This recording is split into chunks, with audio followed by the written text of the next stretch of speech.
We hear and see it everywhere. Climate change, carbon footprints, topics like clean energy, critical raw materials, and challenges like biodiversity loss and crossing planetary boundaries. But what does it all mean for Luxembourg's economy? In 2022, Luxembourg Strategy, the Strategic Foresight Directorate of the Ministry of Economy, assigned the University of Luxembourg to explore the question: how vulnerable is the economy to these risks?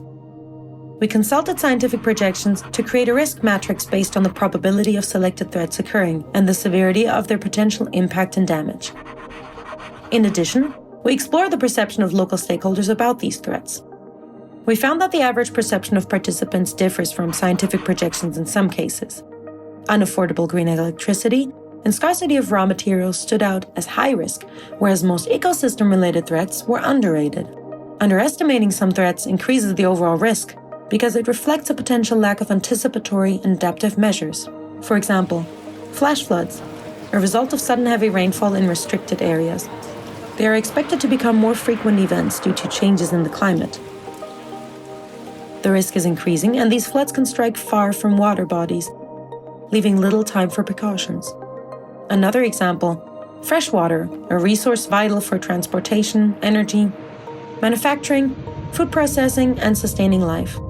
Riverine transportation in Europe is becoming more crucial as an alternative to more carbon-intensive logistic options, but droughts and heat waves could severely disrupt supply chains due to low water levels.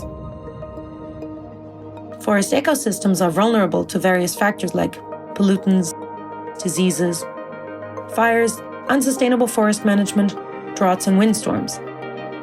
These threats impact timber harvest, a crucial biosourced material for the construction sector. So how can this help businesses to better prepare for the future? The first step is to increase the understanding and awareness. Freely available tools can assist companies in self-assessing the exposure and dependency of their economic activities and integrate this knowledge into their investment decisions, resilience plans, supplier or location choices. The next step is to lower the likelihood and the potential damage.